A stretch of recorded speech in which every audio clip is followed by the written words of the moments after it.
श्री स्वामी समर्थ. संक्रांतीचा उत्सव निसर्गाचा उत्सव आहे.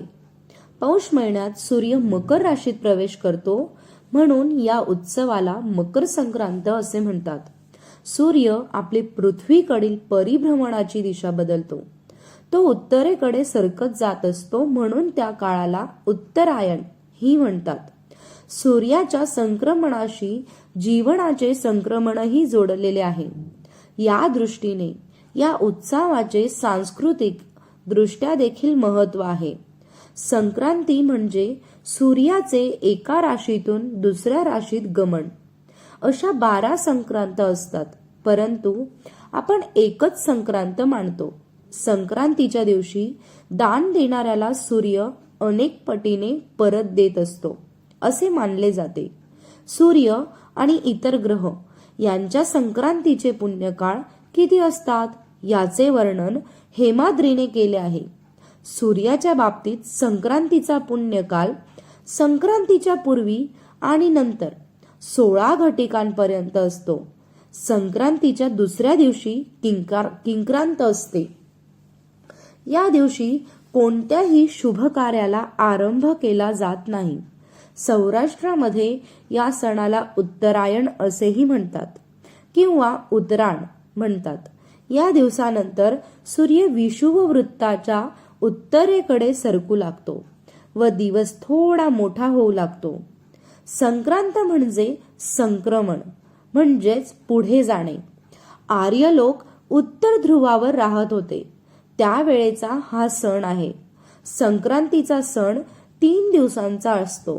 भोगी, किंक्रांत हा सण रथसप्तमीपर्यंत साजरा करण्याची पद्धत आहे.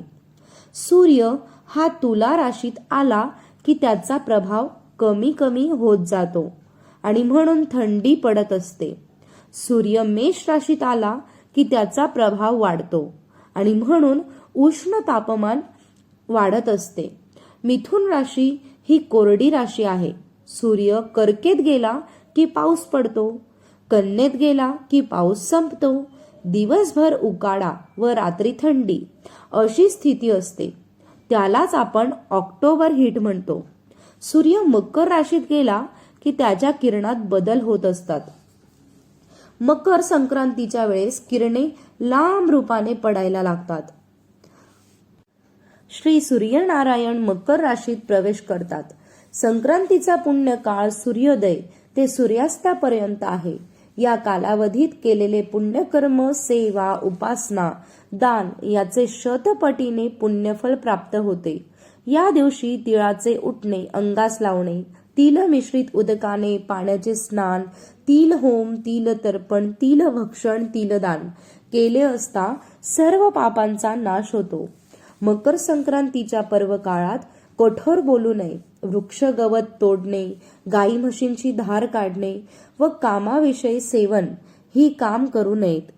संक्रांती पर्व काळात स्त्रियांनी नवे भांडे, गाईला घास, अन्न, तीळ पात्र, गूळ, तीळ, सोने, भूमी, गाय, वस्त्र, घोडा इत्यादी यथाशक्ती सत्पात्री दाने करावीत. दान करताना मम आत्मनः सकल पुराणोक्त फलप्राप्त्यर्थम श्री सवितृ प्रीतिद्वारा सकल पाप क्षयपूर्वकम स्थिर सौभाग्य कुलाभिवृद्धी धनधान्य समृद्धी दीर्घायु महेश्वर्यम मंगलाभ्युदय सुख संपादादि कल्पोक्तम सिद्धदे अस्मिनं मकर संक्रमण पुण्यकाले दानमहम करिष्ये असा संकल्प करून जे दान द्यावयाचे आहे ते द्यावे, दक्षिणा द्यावी. या दिवशी दान देण्याचे खूप चांगलं मानलं जातं. संक्रांतो यानी दत्तानी दव्यकव्यानी मानवे तानी नित्यम ददात्यर्कम पुनर्जन्मानी जन्मानी. म्हणजे मकर संक्रांतीच्या दिवशी जी माणसं दान देतात त्या वस्तू सूर्यदेवता त्यांना प्रत्येक जन्मात डबल पटीने देत असतो.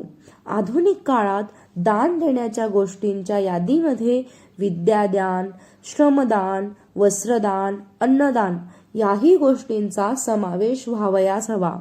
या दिवशी घरातील आणि गावच्या मंदिरातील देवाला तिळगुळ, तांदूळ वाहायचे असतात.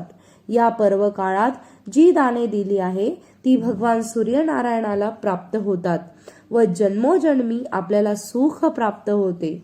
श्री मकर संक्रांतीपासून सुरू झालेली हळदी कुंकू रथसप्तमी पर्यंत करता येते. आणि सर्वात महत्त्वाचं म्हणजे दरवर्षी मकर संक्रांती संदर्भात ही संक्रांत अशुभ आहे किंवा खूप चांगली नाही आहे अशा प्रकारच्या वेगवेगळ्या अफवा पसरवल्या जातात व लोकांना घाबरवण्याचा प्रयत्न केला जातो. अशा प्रकारच्या गोष्टींना कोणताही शास्त्रीय आधार नसतो. त्यामुळे त्या अफवांवर लोकांनी विश्वास ठेवू नये.